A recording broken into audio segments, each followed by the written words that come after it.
Take one. Action. नमस्कार. जय शिवराय. आज आपण पाहणार आहोत प्रकरण 9.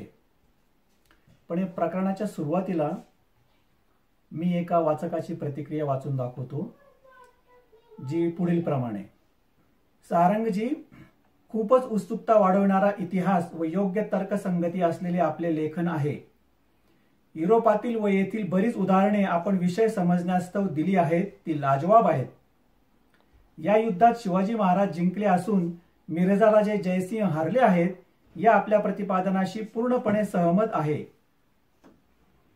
अहो, जिथे हुशार औरंगजेबाला आपण हारलो आहोत व शिवाजीने आपणास मूर्ख बनविले आहे हे कळण्यास उशीर झाला, तिथे सामान्य लोकांची काय कथा.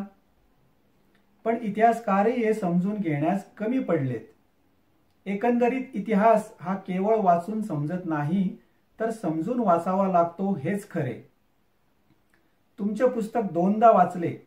आपण हे इतिहास संशोधनाचे महान कार्य केले आहे, त्याबद्दल आपणास एक शिवभक्त या नात्याने खूप धन्यवाद. असं राजीव चन्ने यांनी नागपूरहून ही प्रतिक्रिया दिली होती. राजीव चन्ने यांचे आभार. आता आपण पाहू episode 9. Cut.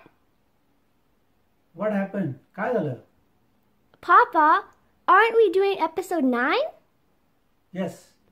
But on the poster it says episode 6. Oh, really? Oh, yeah. That's a problem. Okay, let us fix this.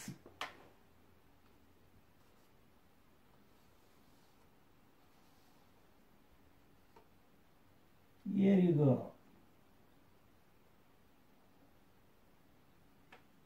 9. आकड्यांचा खेळ.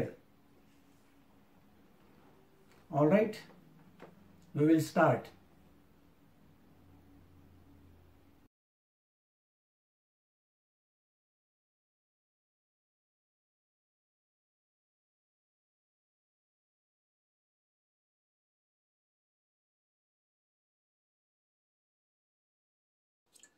नमस्कार. जय शिवराय. आज आपण पाहणार आहोत प्रकरण 9. प्रकरणाचं नाव आहे महाराजांची फसवेगिरी. 23 नव्हे, फक्त 9. आध्यात्मिक विरोधाभास. गमावून जिंकणे. अध्यात्माचे गणितच विचित्र व उलटे आहे.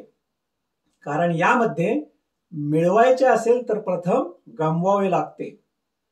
सर्वस्व गमावून म्हणजे शून्यावस्था प्राप्त करून. सर्वस्व गमावून योगी पुरुषाला सर्व मिळते. यात मनुष्य हारून जिंकतो. You win by losing. महाराज योगी पुरुष होते. इथेही त्यांनी थोडे गमावून जास्त मिळवले आहे. पुरंदरचा अभूतपूर्व लढ्यानंतर पुरंदरच्या पायथ्याशी मिर्झा राजे व शिवाजी महाराज यांच्यात 5 कलमांचा तह झाला. तो शिव इतिहासात पुरंदरचा तह म्हणून प्रसिद्ध आहे. महाराजांनी आपल्या शत्रूंशी स्वकीय व परकीय अनेक तह केले, पण ते फारसे प्रसिद्ध नाहीत व कोणाला त्याबद्दल फारशी माहितीही नाही. पण पुरंदरचा तह मात्र प्रसिद्ध झाला, कारण या तहामुळेच महाराजांच्या पराभवावर व मिर्झा राजांच्या विजयावर शिक्कामोर्तब झाले. पण हे सत्य नव्हे. पुरंदर तहातील जी 5 कलमे आहेत ती सर्व दोषपूर्ण किंवा फसवी आहेत व त्यातील एकही कलम अर्थपूर्ण नाही, म्हणून त्याला पुरंदरचा पोकळ तह म्हणायला हवे. किंवा नेमक्या शब्दात सांगायचे तर पुरंदरच्या 5 कलमांचा मसुदा महाराजांनी तयार करून मिर्झा राजांच्या गळ्यात मारला. पुरंदरचा तह हा महाराजांनी मिर्झा राजांच्या व औरंगजेबाच्या डोळ्यात केलेली धुळफेक आहे व हे मी पुराव्यानेशी सिद्ध करणार आहे. या तहाद्वारे महाराजांनी मिर्झा राजांना व औरंगजेबाला मूर्ख बनवले, फसवले. पण महाराजांच्या या जाळ्यात इतिहासकार देखील अडकले व त्यांनी चुकीचा इतिहास लिहिला. पुरंदरचा फसवा तह. या प्रकरणात आपण पुरंदरच्या पहिल्या व दुसऱ्या कलमांचा विचार करूया. दुसरे कलम सर्वात फसवे आहे. आकड्यांचा खेळ. महाराजांनी 23 किल्ले म्हणजे 66% म्हणजे 2/3 व 4 लाख होन वसुलाचा मुलूक म्हणजे 80% किंवा 4/5 बादशहाला दिला. तर उरलेले 12 किल्ले व त्याखालील 1 लाख होन वसुलाचा मुलूक त्यांच्याकडे राहिला, जे आपण इतिहासात वाचलेलं आहे. बरोबर. पण वरील सर्व आकडे फसवे आहेत म्हणून ते चुकीचे आहेत. मग खरे आकडे काय आहेत व त्याला काय पुरावा?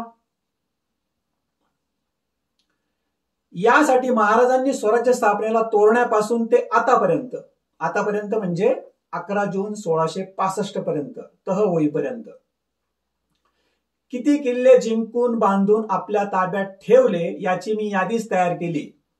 म्हणजे पुरंदरच्या तहापर्यंत महाराजांनी किती किल्ले जिंकलेले होते आणि नवीन बांधले होते याची मी यादीच तयार केली आहे.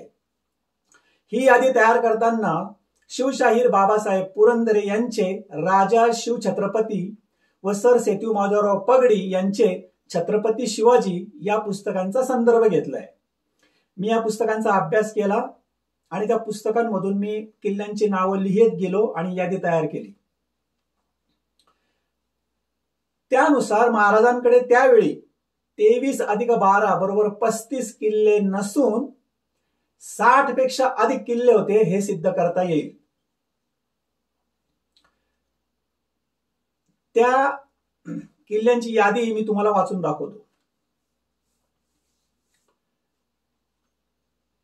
पुरंदर, वज्रगड किंवा रुद्रमाळ, कोंढाणा, खंडागळा, लोहगड, इसागड, तुंग, तिकोना, रोहिडा, नरदुर्ग, माहुली, भंडारदुर्ग, पळसखोल, रूपगड, बख्तगड, मोरबखन, माणिकगड, सरूपगड, साकरगड, मरकगड, अंकोला, सोनगड, मानगड.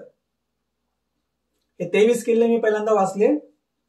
हे किल्ले तहात महाराजांनी मोगलांना दिले. आता बाकी किल्ले.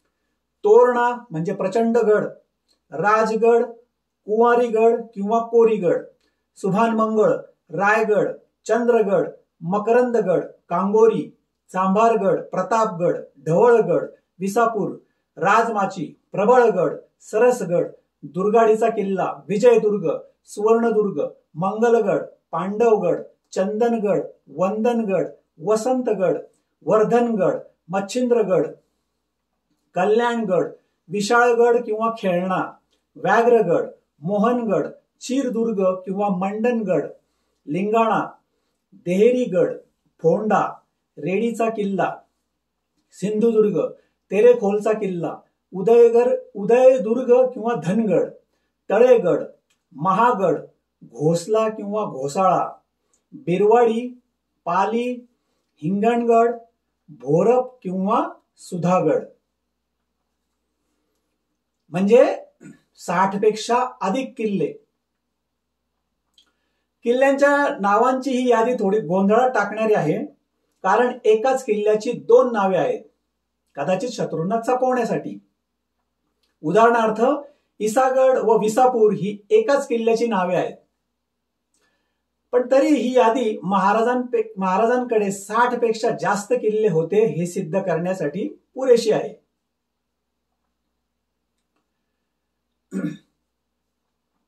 शिवाजी महाराजांचं एक वाक्य, त्यांच्या पत्रात ते वाक्य तुम्हाला सापडतं. त्यात त्यांनी लिहिलंय, अत्यंत मजबूत असे 60 किल्ले आज माझे तयार आहेत.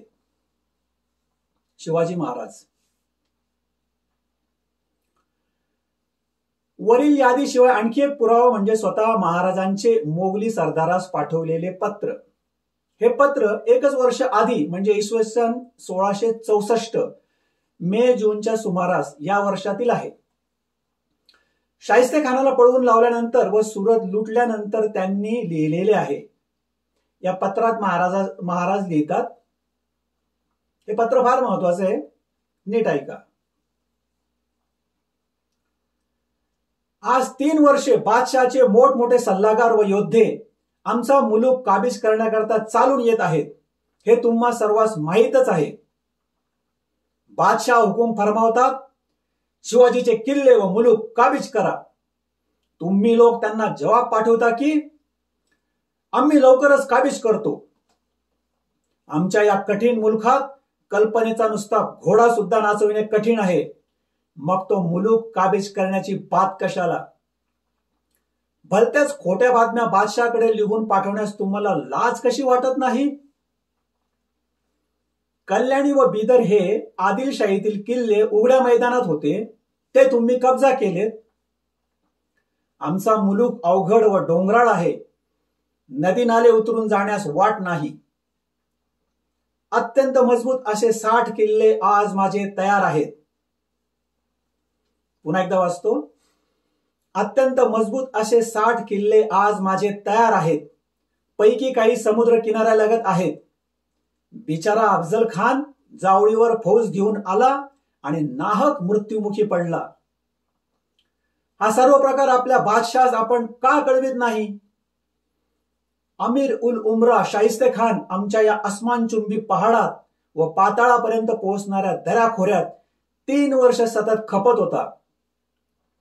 शिवाजीचा पाडाव करून लवकरच त्याला काबीज करतो असे बादशाहकडे लिहून लिहून तो थकला. या खोडसाळ वर्तनाचा नतीजा त्याला भोवला. तो नतीजा सूर्यासारखा स्वच्छ सर्वांच्या डोळ्यापुढे आहेच. आपल्या भूमीचे संरक्षण करणे हाच माझा फर्ज आहे आणि तुम्ही बादशाहकडे किती खोट्या बातम्या लिहून पाठवल्या तरी मी आपला फर्ज बजावण्यास कधीही चुकणार नाही. असं सुंदर पत्र महाराजांनी त्या मोगली सरदारास लिहिलेलं होतं आणि त्यातून आपल्याला स्पष्टपणे दिसतं की त्यावेळेस शिवाजी महाराजांकडे 60 किल्ले होते. मिर्झा राजांनी आपल्या मागणीतील एकही किल्ला वा रुपया कमी करण्यास स्पष्ट नकार दिला म्हणे. मग ही वरील यादी व महाराजांचे पत्र काय दर्शवते.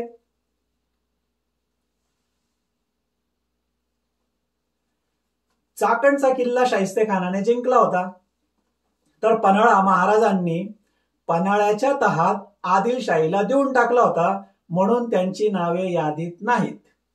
ओके. आता किल्ल्यांच्या नावावरून केलेल्या चलाखीबाबत पाहूया.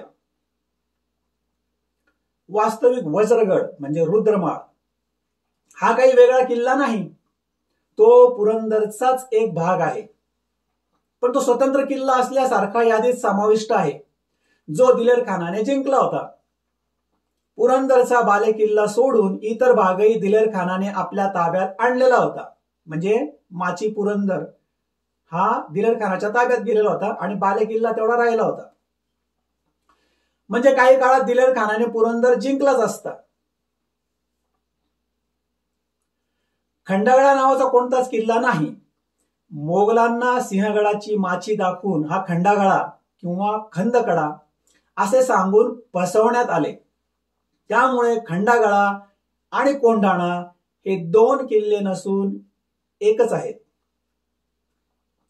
तीच गोष्ट माऊली, भंडारदुर्ग व पळसदुर्ग यांची. खरं म्हणजे हा एकच किल्ला आहे माऊली. एका मोठ्या डोंगरावर 3 शिखरे आहेत, ती म्हणजे माऊली, भंडारदुर्ग व पळसदुर्ग. परंतु हा आहे एकच किल्ला माऊली. शिवशाहीर बाबासाहेब पुरंदरे यांनी महाराजांनी किल्ल्यांच्या बाबतीत केलेल्या चलाखीबाबत आपल्या पुस्तकात लिहिलेले नसले तरी त्यांच्या व्याख्यानात याचा उल्लेख केला आहे. तसेच डॉक्टर श्रीनिवास सामंत यांनी पण या माहितीचा उल्लेख त्यांच्या पुस्तकात केला आहे. तो म्हणजे वज्रगड व पुरंदर हा एक किल्ला, खंडागडा व कोंढाणा हा एकच किल्ला आणि माऊली, भंडारदुर्ग व पळसदुर्ग हा एकच किल्ला. शिवशाहीर बाबासाहेब पुरंदरे यांचे लहानपणी मी व्याख्यान ऐकलं होतं. मला अजूनही आठवतं, मी त्यावेळेस साधारणपणे शाळेत शिकत असताना 8वीत असेल आणि आमच्या शाळेच्या पटांगणावर धुळ्यातल्या जेल रोडला टेक्निकल हायस्कूलमध्ये त्यांची व्याख्यानमाला चालायची आणि ती व्याख्यानमाला मी ऐकली आणि मी खूप प्रभावित झालो.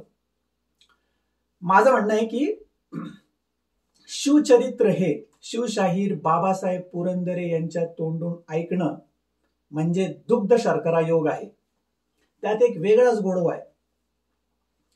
आणि लहानपणी ते व्याख्यान ऐकून मला शिवचरित्राची गोडी लागली. तर त्या व्याख्यानामध्ये मी हे शिवाजी महाराजांनी जी हातचलाखी केली किल्ल्यांच्या बाबतीत ते मी ऐकलेलं होतं. आणि त्यांच्या कथाकथनात पण त्यांनी तसं सांगितलेलं आहे की शिवाजी महाराजांनी चलाखी केली आणि 19च किल्ले दिले म्हणून. अर्थात ही त्यांची अर्धवट माहिती आहे आणि चुकीची माहिती. कसं ते आपण आता पाहूया. किल्ल्यांच्या यादीतील नरदुर्ग, रूपगड, बख्तगड, मोरबखन, सरूपगड, मरकगड, माणिकगड, साकरगड आणि अंकोला हे गड महाराजांनी मिर्झा राजांना दिलेच नाहीत. कारण यातील बहुतांश गड काल्पनिक आहेत किंवा सह्याद्रीच्या काही छोट्या डोंगरांनाच किल्ल्यांची नावे ठेवून मोगलांना दिले आहेत. खंडागडा किंवा खंदकडा हे उत्तम उदाहरण आहे, जे आता आपण पाहिलं की सिंहगडाची जी माची आहे तिलाच एक सेपरेट किल्ला असल्यासारखं दाखवून मोगलांना फसवण्यात आलेलं होतं. तर तसंच सह्याद्रीतल्या काही डोंगरांना आपले काहीतरी काल्पनिक नावं देऊन हे किल्ले घ्या असं त्यांना सांगण्यात आलेलं होतं. कोहज नावाच्या किल्ल्याचा इतिहासात उल्लेख आढळतो, पण कोहजचा अर्थच डोंगर असा होतो. नरदुर्ग हा किल्ला अस्तित्वात नाही. उस्मानाबाद जिल्ह्यात नळदुर्ग आहे, पण तो किल्ला महाराजांकडे कधीच नव्हता. तो त्यावेळी मोगलांकडे होता. अंकोला हे ठिकाण कर्नाटकात आहे. माणिकगड चंद्रपूरमध्ये आहे. साकरगड भिलवाडा राजस्थानात आहे. याचा स्वराज्याशी काही संबंध नाही. याचा अर्थ महाराजांनी खरे फक्त 9च किल्ले मोगलांना दिले, 23 नाही. लक्षात घ्या. पण महत्वाचे म्हणजे महाराजांकडे एकूण 60 किल्ले होते. 60 किल्ल्यांपैकी त्यांनी 9 किल्ले दिले. कृपया लक्षात घ्या. याचा अर्थ महाराजांनी स्वराज्यातील 23/35 म्हणजे 66% किल्ले नाहीत, 2/3 किल्ले नाहीत, तर 9/60 म्हणजे केवळ 15% किल्ले दिले. व किल्ल्यांच्या प्रमाणात मुलूक असे गृहीत धरले तर 80% मुलूक नव्हे, तर केवळ 15%च मुलूक दिला. कृपया हे लक्षात घ्यावे. हे झाले आकड्यातील दोष. या व्यतिरिक्त आणखी काही चलाकी होती का किल्ले व मुलूक वाटणीत? होय. पुरंदरच्या तहाच्या 2ऱ्या कलमाद्वारे स्वराज्यातील 12 किल्ले व त्यातील 1 लाख होऊन उत्पन्नाचा मुलूक बादशहाशी एकनिष्ठ राहण्याच्या व चाकरी करण्याच्या अटीवर महाराजांकडेच जहागीर म्हणून राहू देण्यास मंजुरी मिळाली. 12 किल्ले महाराजांकडेच ठेवण्यात आले जहागीर म्हणून. इथे एक महत्वाची गोष्ट नमूद करावीशी वाटते, ती म्हणजे त्या काळी कोणत्याही सरकारी चाकरास, जहागीरदारास बादशाहकडून किल्ला जहागीर म्हणून मिळत नसे. ते अशक्य होते. सर्व किल्ले हे बादशाहच्या ताब्यात असत. शिवाजी महाराजांचे पिता शहाजीराजे यांना आदिलशाहीकडून पुणे प्रांत जहागीर म्हणून मिळाला होता, पण त्यांच्या ताब्यात एकही किल्ला नव्हता. ज्या किल्ल्यावर खुद्द शिवाजी महाराजांचा जन्म झाला तो शिवनेरी किल्ला पण बादशाहच्या ताब्यात होता. त्यावर बादशाहचे निशाण फडकत होते. लक्षात घ्या, मागच्या काही प्रकरणामध्ये मी तुम्हाला सांगितलंय की शहाजीराजांनी बंड पुकारलं होतं आणि स्वराज्य उभं करण्याचा प्रयत्न केला होता. तो प्रयत्न फसला. याचं कारण असं आहे की शहाजी महाराजांनी जे स्वराज्य उभं केलं त्यात तेवढी शक्ती नव्हती, आणि ती शक्ती यामुळे नव्हती की त्यांच्या ताब्यात एकही किल्ला नव्हता. कुठलीच शक्ती नसलेले स्वराज्य मग ते टिकावे कसे, हा त्यात महत्वाचा भाग आहे. किल्ल्यांना त्यामुळे किती महत्व होतं हे आपण लक्षात घ्यायला पाहिजे. असो, पुन्हा एकदा वाचतो. परंतु महाराजांनी आता हा जहागीर म्हणून 12 किल्ले आपल्या ताब्यात ठेवण्यात यश मिळवले ही आश्चर्याची गोष्ट नव्हे काय. या किल्ल्यांवर स्वराज्याचेच भगवे निशाण फडकत राहिले. किल्ल्यांचे व मुलखाचे स्वराज्यातील भौगोलिक ठिकाण व राजकीय महत्व. याशिवाय किल्ल्यांच्या व मुलखाच्या वाटणीत त्यांचे भौगोलिक ठिकाण व त्यांचे राजकीय महत्व काय होते ते पाहूया. बादशहाला जे किल्ले देण्यात आले त्यातील पुरंदर, कोंढाणा, लोहगड, माहुली हे किल्ले सोडले तर इतर किल्ले तुलनेने कमी महत्वाचे आहेत. मिर्झा राजांनी पुणे, सुपे, शिरवळ व इतर मोकळ्या मुलखावर आक्रमण केले होते. लोहगड, इसागड, तुंग व तिकोना या 4 किल्ल्यांचा आसमंत तर कुतुब खान व दाऊद खान यांनी जाळून बर्बाद केला होता. स्वराज्याच्या ज्या भागात त्यांनी लष्करी तळ बसवले होते, जाळपोळ केली होती, तो सर्व मुलूक बादशाला देऊन टाकला. पुरंदर आणि कोंढाणा या 2 महत्वाच्या किल्ल्यांना मोगलांनी वेढा घातल्यामुळे महाराजांनी हे 2 किल्ले पण देऊन टाकले. स्वराज्यातील हा सर्व मुलूक तुलनेने सपाट मैदानावरील होता. पुढे भविष्यात हा तुलनेने जिंकायला सोपा मुलूक असल्याने महाराजांनी ही मान्यता दिली होती. तसेच आता या भागात मोगली फौज असल्याने त्या मुलखाचा सांभाळ करणे म्हणजे नासाडी जाळपोळ न करणे ही आता मोगलांचीच जबाबदारी होती. परंतु तोरणा, राजगड, रायगड, प्रतापगड, जावळीतील सर्व किल्ले, विशाळगड तसेच विजयदुर्ग, सिंधुदुर्ग, रेडीचा किल्ला व तेरेखोलचा किल्ला हे समुद्र किनाऱ्यालगतचे किल्ले हे सर्व राजकीय दृष्ट्या महत्वाचे होते. ते सर्व किल्ले महाराजांनी आपल्याच ताब्यात ठेवले. असे करून त्यांनी त्याखालील सर्व मुलूक, मुख्यतः जावळीचे खोरे, स्वराज्याचा कोकण भाग व समुद्र किनारा आपल्याच ताब्यात ठेवला व हाच भाग डोंगराळ, अवघड व दुर्गम असल्याने शत्रूला जिंकायला अशक्य होता. म्हणजेच स्वराज्य सुरक्षित राहिले होते. लक्षात आलं का? तुमच्या लक्षात आलंच असेल. अर्थात बधीर लोकांच्या लक्षात येणार नाही. मिर्झा राजांवर मात. आता प्रश्न हा पडतो की सबके सब किल्ले मागणारे मिर्झा राजे फक्त 9 किल्ल्यावर राजी का झाले? बाकी किल्ले त्यांनी महाराजांकडे राहू देण्यास का तयारी दर्शवली? बैठकीत असे काय घडले ज्यामुळे कठोर मिर्झा राजे इतके मुलायम झाले? महाराज त्यांच्या छावणी येईपर्यंत तर मिर्झा राजे महाराजांना दमबाजी करत होते. पण महाराज बैठकीला बसले आणि पारडे फिरले.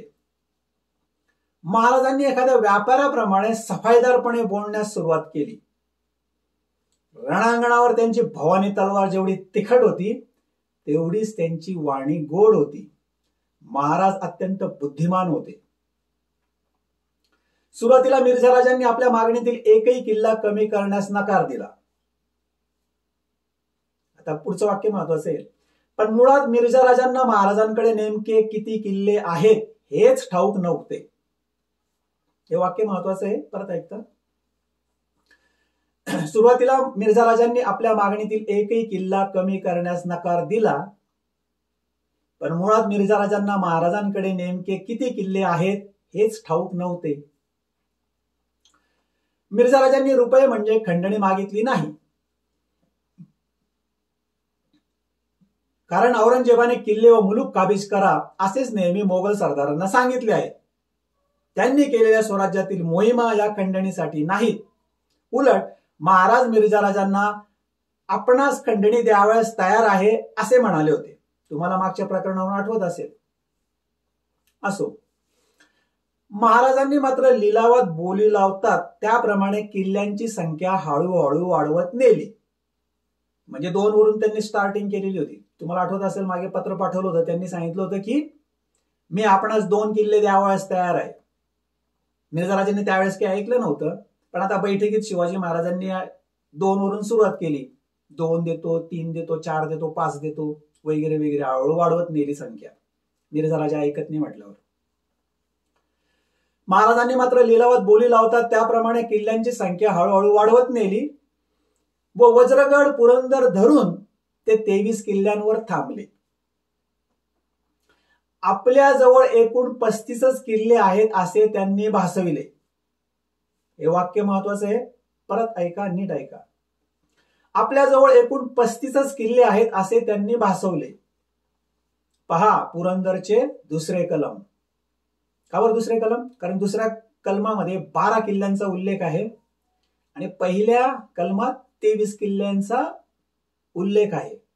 23 अधिक 12 किती होतात? 35. म्हणजे आपल्याकडे 35 किल्ले आहेत असं त्यांनी मिर्झाराजांना भासवलं. बरोबर ना? पण मग बाकी किल्ल्यांचे काय? 23 किल्ले द्यायला तयार झाले, पण बाकी किल्ल्यांचं काय? मग बाकी किल्ल्यांचे काय? या 12 किल्ल्यांचा मिर्झाराजांनी आग्रह सोडून द्यावा म्हणून एकीकडून आश्वासने तर दुसरीकडून दबाव तंत्राचा वापर या कात्रीत महाराजांनी त्यांना पकडले. कसं त्यात आपण समजून घेऊया. इंटरेस्टिंग आहे. मिर्झाराजा एक कोंडीत सापडले. इकडे आड तिकडे विहीर. महाराजांनी अर्थात अप्रत्यक्षपणे अगदी गोड शब्दात मिर्झाराजांना आश्वासने देण्यास सुरुवात केली होती. कोणती आश्वासने? 4 हलके पत्ते. महाराजांनी मिर्झाराजांना पत्राद्वारे खालील 4 आश्वासने दिली होती. तुम्हाला मागच्या प्रकरणावरून आता आठवतच असेल की महाराजांनी जो सुरुवातीला जो पत्र व्यवहार केला होता आणि त्या पत्रात त्यांनी काय सांगितलं होतं हे जर तुम्ही नीट त्यावेळेस वाचलं असेल, ऐकलं असेल तर तुम्हाला याचा संदर्भ लगेच लक्षात येईल. ही 4 आश्वासने काय होती ते आपण बघूया. 1. विजापूर विरुद्ध आघाडी उघडल्यास मी मदतीस तयार आहे. 2. मी आपणास खंडणी देण्यास तयार आहे. 3. मी आपणास किल्ले व मुलूक देण्यास तयार आहे. आणि 4. माझे पुत्र संभाजीराजे यांना चाकरीसाठी पाठविण्यास तयार आहे. मागच्या पत्र व्यवहारातून हे त्यांनी सांगितलेलं होते, आपल्याला माहिती आहे. जरी वरील प्रस्ताव मिर्झाराजांनी पूर्वी फेटाळून लावले असले तरी त्यांचा मानसिक परिणाम मिर्झाराजांवर झालेला होता. तो म्हणजे विजापूरकर विरुद्धच्या मोहिमेत शिवाजीची मदत मिळणे शक्य आहे ही इशारत त्यांना मिळाली होती. यासाठीच महाराजांनी ही पत्रे पाठवली होती. आपल्याला असं वाटत असेल की शिवाजी महाराजांनी ते पत्र पाठवले, त्यांनी ते पत्राकडे दुर्लक्ष केलं तर त्याचा संपला तो विषय. पण तसं नव्हतं. त्या पत्रांचा मानसिक परिणाम मिर्झाराजांवर झालेला होता आणि त्यासाठीच महाराजांनी हे सगळं प्लॅनिंग केलेलं होतं, ही सगळी स्ट्रॅटेजी आखलेली होती. महाराजांना मिर्झाराजांची गुप्त अडचण माहीत होती. ते म्हणजे स्वराज्यानंतर मिर्झाराजे आदिलशाही विरुद्ध मोहीम काढणार होते. त्या मोहिमेत आपण मदत करू असे आमिष दाखवल्याने मिर्झाराजांनी किल्ल्यांच्या संख्येबाबत ताठर भूमिका न घेता महाराजांनी बादशाहची नोकरी करावी यावर जोर देण्यास सुरुवात केली. आणि महाराजांनी तेच हवे होते, म्हणजे सर्व किल्ले न मागणे. शिवाजी सारखा जबरदस्त माणूस आपल्याकडे असला म्हणजे आदिलशाही चुटकीसारखी संपवता येईल असा मिर्झाराजांचा योग्य व व्यवहारी अंदाज होता. पण किल्ले दिल्यामुळे आता महाराज नोकरीची मागणी टाळू लागले. आपण नोकरी ऐवजी आपल्या मुलाला पाठवून देतो असे ते म्हणू लागले. त्यापेक्षा दक्षिणेतच काही कामगिरी अर्थात आदिलशाही संपवणे व स्वराज्य न सोडणे ही असली कामगिरी असेल तर ती करू, पण नोकरी नको. उरलेल्या किल्ल्यांचा व नोकरीचा आग्रह सोडावा म्हणून पुढे ते धूर्तपणे म्हणतात, तळ कोकणातील व विजापूरकरांचा काही भाग जिंकण्याची मला परवानगी मिळावी, म्हणजे मी स्वराज्य विस्तार करतो. या बदल्यात दरवर्षी 3 लाख होन असे एकूण 40 लाख होन म्हणजे 13 वर्षात देईन असे गोड आश्वासन त्यांनी स्वतःहून का दिले याचा उलगडा होतो. चतुर्वाचकांचा तुम्हा लोकांच्या लक्षात आला असेल राजकारणात, अर्थात बधिर लोकांना ते कळणार नाही, हा भाग वेगळा. पुन्हा एकदा वाचतो. उरलेल्या किल्ल्यांचा व नौकरीचा आग्रह सोडावा म्हणून पुढे ते धूर्तपणे म्हणतात, तळ कोकणातील विजापूरकरांचा काही भाग जिंकण्याची मला परवानगी मिळावी, म्हणजे मी स्वराज्य विस्तार करतो. या बदल्यात दरवर्षी 3 लाख होन असे एकूण 40 लाख होन 13 वर्षात देईन असे गोड आश्वासन त्यांनी स्वतःहून का दिले याचा उलगडा होतो. महाराजांच्या प्रलोभनाने मिर्झाराजे विचारात पडले. महाराजांचे दबाव तंत्र, डील और नो डील. एकीकडे असे गोड आश्वासने देताना त्यांनी अप्रत्यक्षरित्या मिर्झा राजांवर दबाव पण आणलेला होता. महाराज अगतिक असहाय्य व हताश नव्हते. त्यांनी आपले सामर्थ्य, लढण्याची शक्ती सुरक्षित ठेवलेली होती. उलट त्यांनीच मिर्झा राजांवर 3 प्रकारे दबाव आणला होता. कसा? हुकुमाचे 3 पत्ते. 4 प्रलोभने आपण ऐकलेत आणि आता हुकुमाचे 3 पत्ते म्हणजे दबाव कशा प्रकारे आणला होता ते समजून घेऊ. नीट ऐका, इंटरेस्टिंग आहे. 1. पुरंदरच्या लढ्याद्वारे मराठे कसे आहेत याची चुणूक त्यांनी दाखवली होती. शक्ती प्रदर्शन जे आपण प्रकरण 7 मध्ये पाहिलं. 2.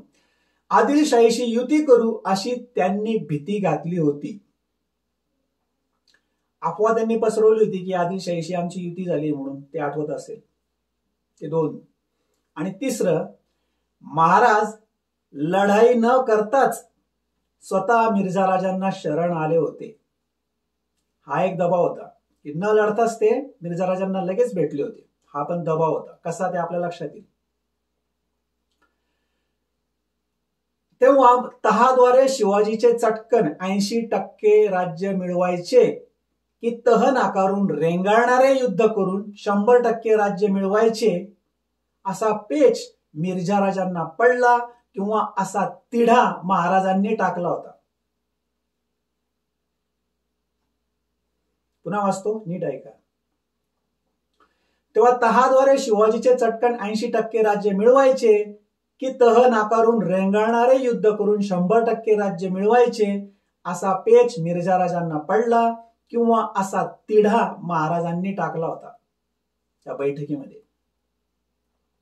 कारण महाराज अगतिक असहाय्य व हताश नव्हते.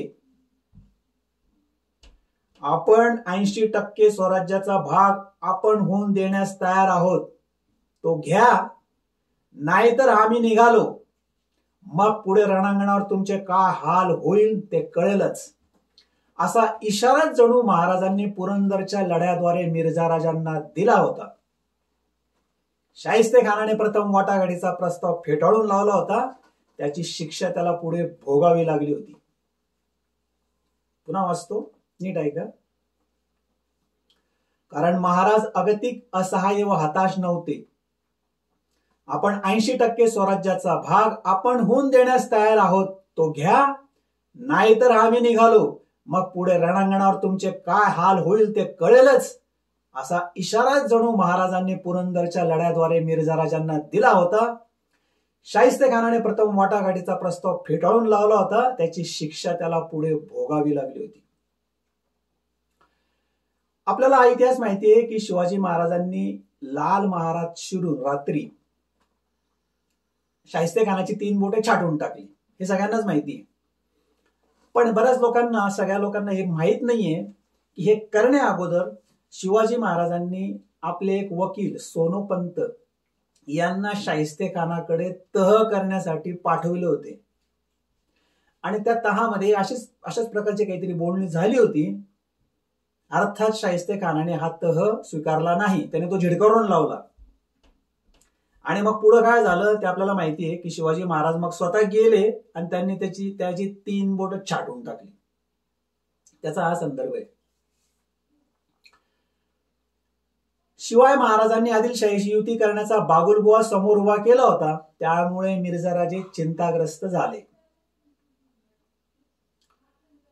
तेव्हा शिवाजीने आदिलशाहीला जाऊन मिळण्यापेक्षा त्याचीच मदत घेऊन आदिलशाहीला जिंकणे जास्त योग्य नव्हे का? याशिवाय शिवाजीवर आपण विजय मिळवला अशी इतिहासात नोंद होईल असा व्यवहारी सरळ विचार करत मिर्झा राजांनी तहाला मान्यता देऊन टाकली. पण इथेच मिर्झा राजे फसले व महाराजांचा विजय झाला.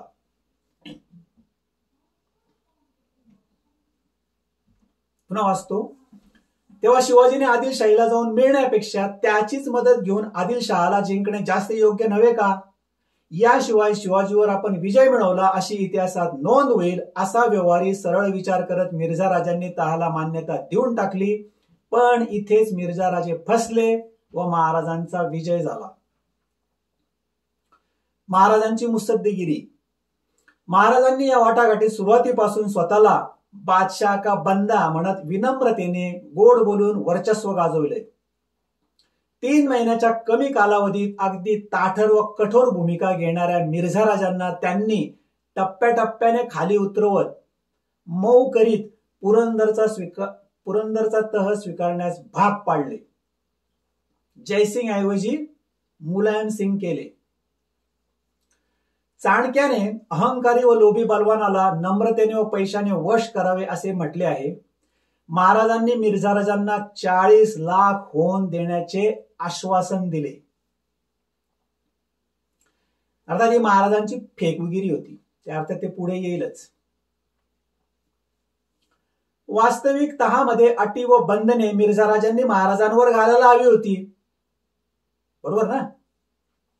महाराज भेटायला येण्यापूर्वी मिर्झा राजांनी रघुनाथ पंतास सूचना केली होती, हमारी मुलाकात में अगर आपको हमारी शर्तें मंजूर न होगी तो आपको वापस लौटने की इजाजत दी जाएगी, असं ते पंतांना म्हटले होते.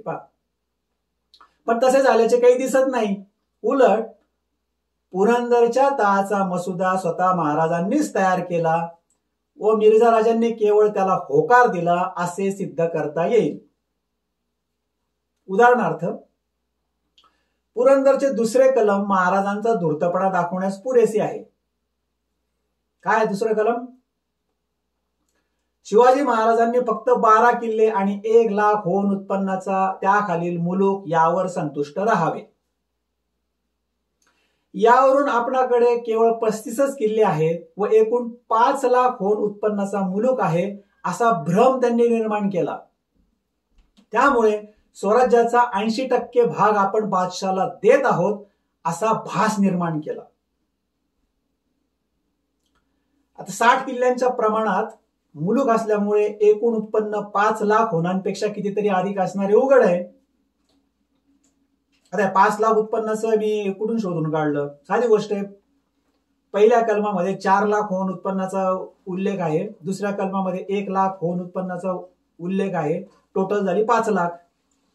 पण 35 किल्ल्याच्या बाबतीत पण एकूण 60 किल्ले जर असतील आणि त्या प्रमाणात जर मुलूक आहे असं गृहीत धरलं तर स्वराज्याचं एकूण उत्पन्न 5 लाखापेक्षा कितीतरी जास्त आहे हे स्पष्ट होतं. महाराजांनी पत्राद्वारे पाठवलेले 4 प्रस्ताव व पुरंदरचे बाकीचे 4 कलमे यात कमालीचे साम्य आढळते.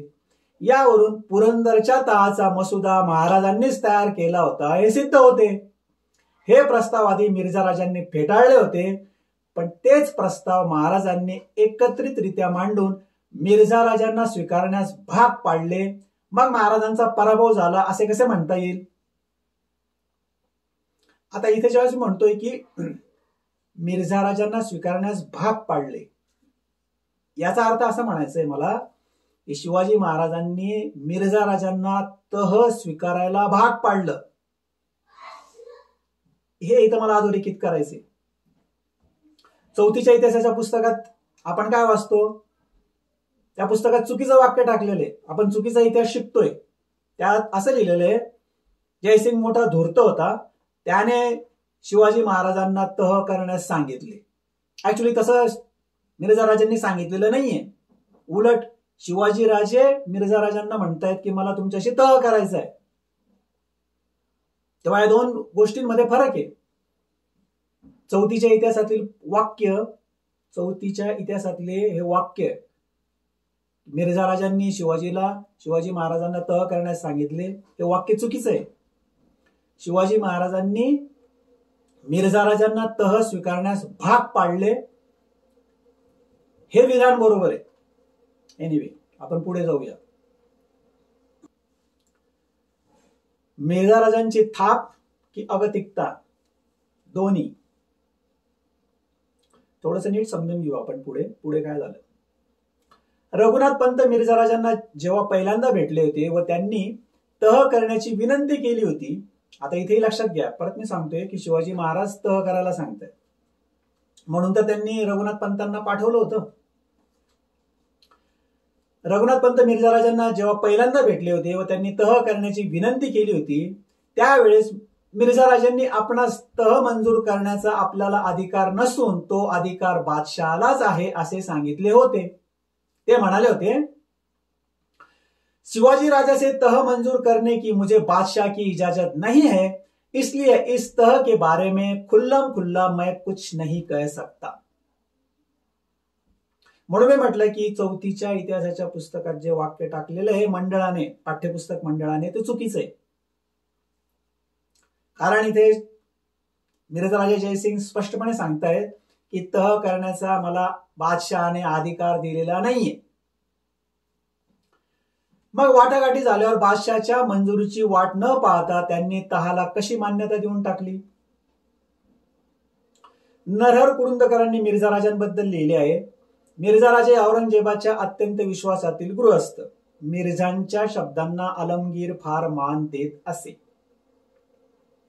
अर्थात मिर्झा राजा जयसिंगचं बादशाहवर पण वजन होतं. मिर्झा राजा हा काही साधा सुद्धा मोगली सरदार नव्हता.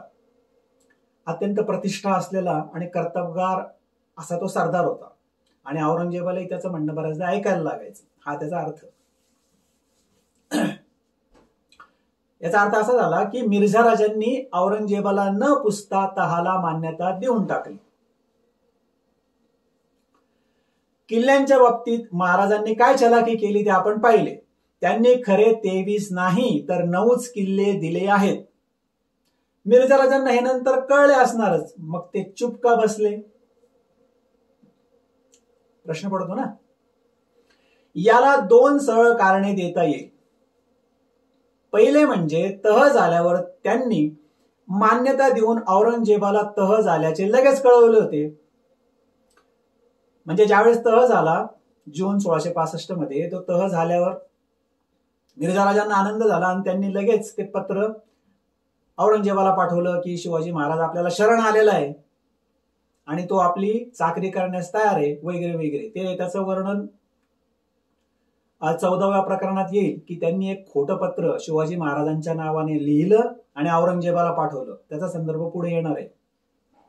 पण एनिवे, हा तह झाल्यावर त्यांनी औरंगजेबाला कळवलं. मात्र किल्ले त्यांना नंतर देण्यात आले. त्यामुळे हे 9 किल्ले मिळाल्यावर आपण फसवल्या गेल्याचे ते बादशाहला कसे सांगणार.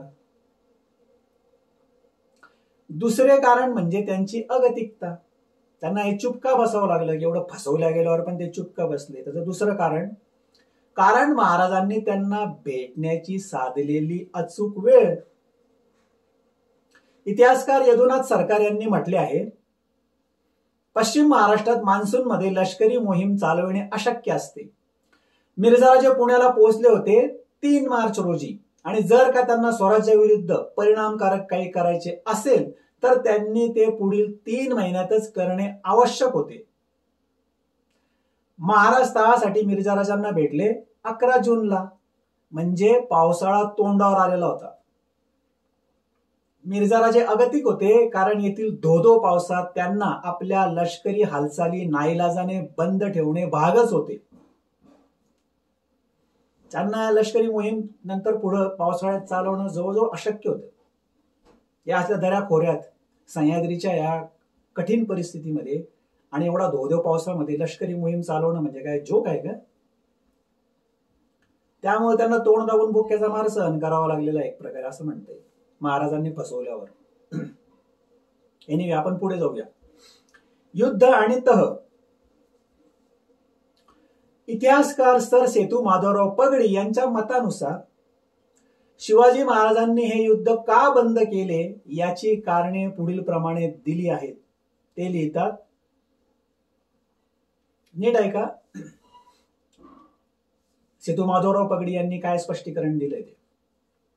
त्यांनी लिहिलं, हे अगदी उघडच आहे की मिर्झा राजांचे उत्कृष्ट लष्करी नेतृत्व ते म्हणजे, आणि पुढे त्यांनी 5 कारणं दिलेली आहेत.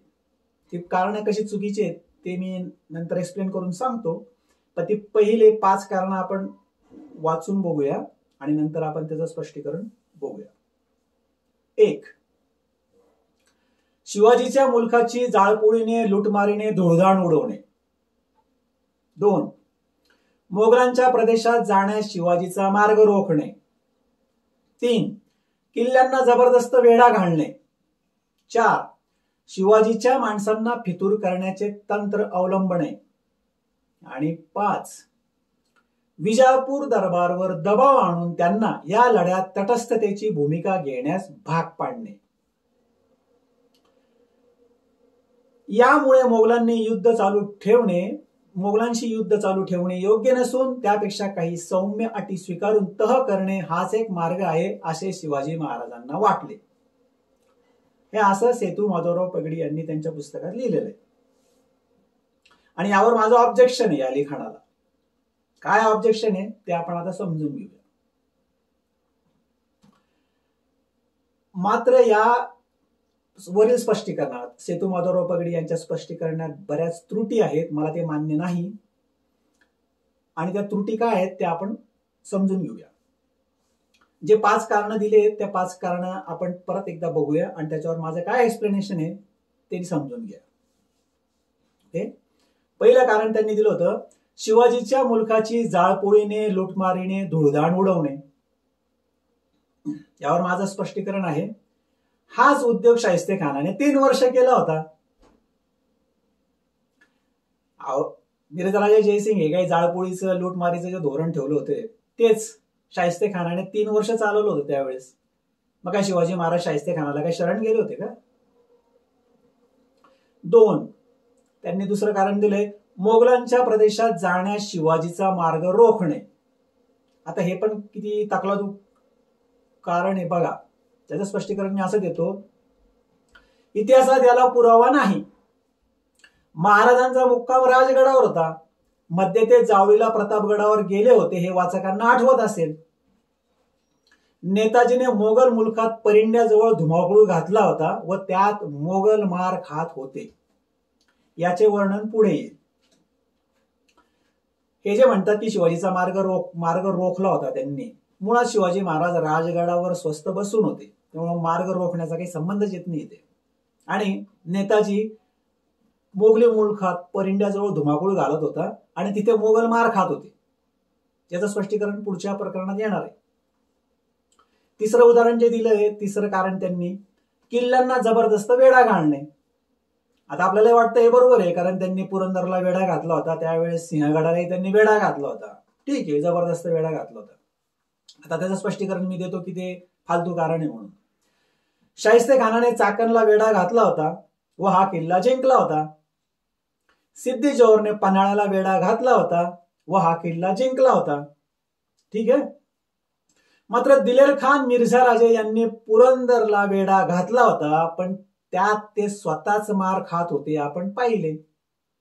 प्रकरण 7 मध्ये शक्ती प्रदर्शन मध्ये आपण पाहिलं की 40,000चा वेढा पडूनही मोगलच मार खात होते पुरंदरच्या मराठ्यांकडून. त्यामुळे हे पण कारण तकलादू आहे. चौथं कारण त्यांनी दिले, शिवाजीच्या माणसांना फितूर करण्याचे तंत्र अवलंबणे. आता हे पण तसंच आहे. याचं माझं स्पष्टीकरण असं, त्यांनी तसे तंत्र अवलंबले असेलही मात्र महाराजांचा एकही मराठा सरदार फितूर झाला नाही. दिलेर खानाने मुरारबाजींना नौकरीचे भर रणांगणावर आमिष दाखवले, पण स्वामिनिष्ठ मुरारबाजींनी बाणेदारपणे खानाला उत्तर दिले, तुझा कौल म्हणजे काय? मी शिवाजी राजाचा शिपाई, तुझा कौल घेतो की काय? असं बाणेदार उत्तर मुरारबाजींनी दिलेर खानाच्या तोंडावर फेकलेलं आहे.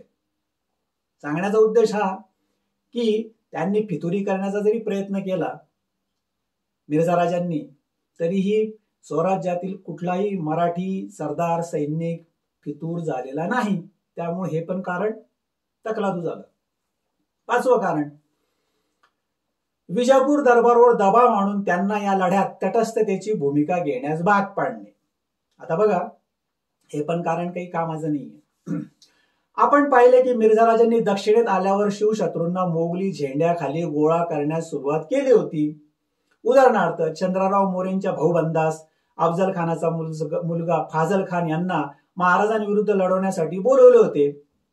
सांगायचं तात्पर्य असं की विजापूर किंवा विजापूरचे जे बाकीचेही जे सरदार होते, फाजल खान असेल, चंद्रराव मोरेंचे नातलग असतील ते प्रतापराव मोरे वगैरे, हे सगळे स्वराज्याच्या विरुद्धच होते आधीपासूनच.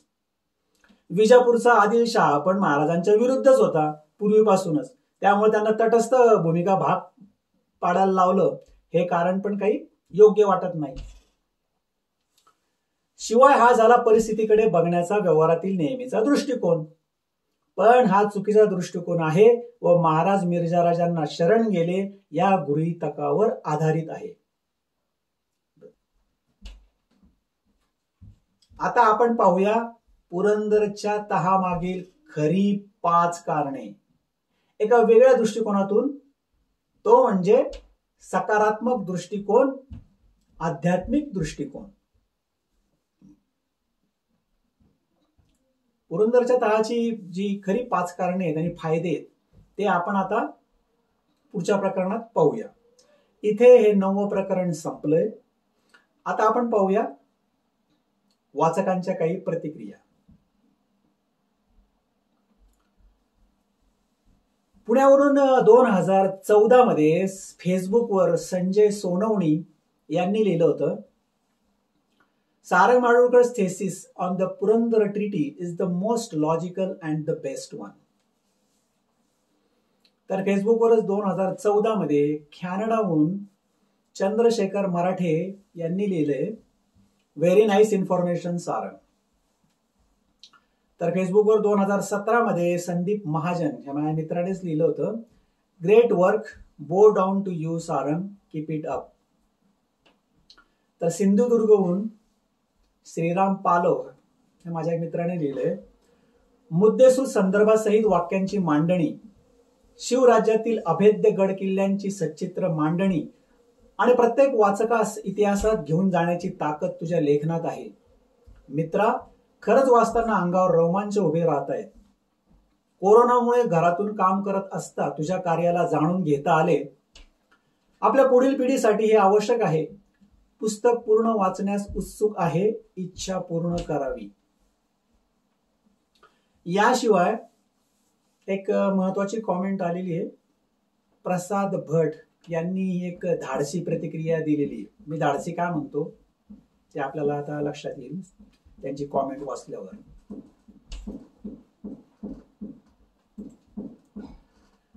प्रसाद भट यांनी 9वं प्रकरण वाचल्यावर व्हॉट्सअपवर मला कॉमेंट दिली,